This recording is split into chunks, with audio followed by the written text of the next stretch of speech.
The only people who don't want to disclose the truth are people with something to hide.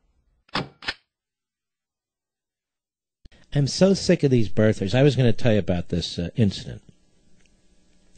Just a wonderful group of people. We were in Bookends, Ridgewood, New Jersey. And everyone was respectful and taught. And it was hot outside. It got hot, hotter than originally forecast. And there's a very long line. And, you know, we try to go through it quickly out of respect for everybody in line. But I also try to be respectful to everybody in line.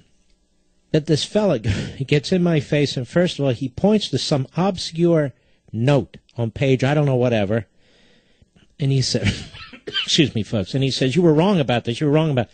And honestly, I didn't have time to read it, and I'll go back and check it. If I'm wrong about it, I'll fix it. And that happens sometimes in these books when you're going into the notes.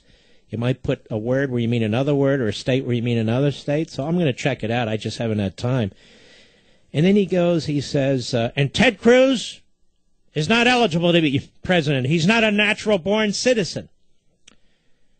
And I thought to myself, you know, this is not a subject that I have studied so thoroughly, but he's born of a mother who's an American citizen. Doesn't that make him a natural-born citizen? No, but he was in Canada when he was born. Okay, but she wasn't Canadian. She was an American citizen. She was an American citizen. And so the issue isn't what the Constitution says in that regard. The issue is, how do we interpret that? And the way I interpret it is his mother's an American citizen, so he's an American citizen. That's not a constitutional issue. That's an interpretive issue. Or a statutory issue if Congress has passed some law subsequent to that to enforce that provision of the Constitution. So the face of the Constitution isn't terribly helpful. If he was born of non-citizens in a foreign country, that would be easy. And there's a lot of easy cases. So the guy gets in my face, and he starts pointing and pointing. And I looked down when I pointed back, and I cursed, unfortunately, but because, you know, he was a nut job.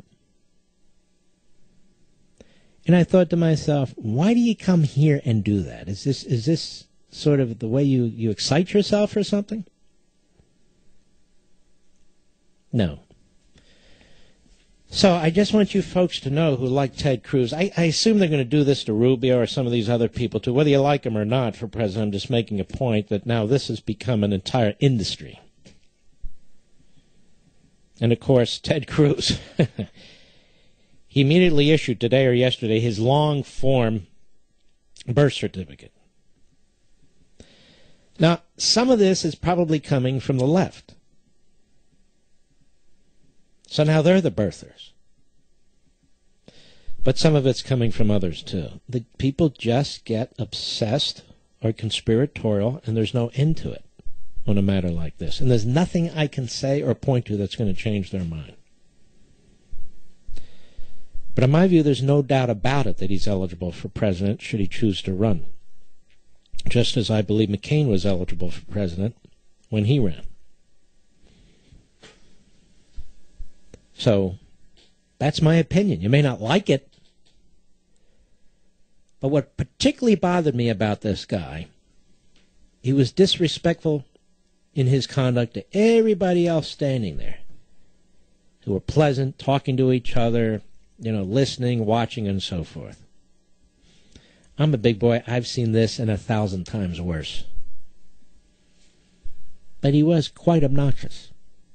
He's the only one. Oh, no, there was another guy had a problem. What if he had a problem? He was screaming upstairs. I don't know what he was screaming about. It was kind of eventful there in New Jersey. Now, there wasn't anything like that in New York, was there, boys? No, peaceful in Long Island. It was peaceful on Long Island. The only people who don't want to disclose the truth are people with something to hide.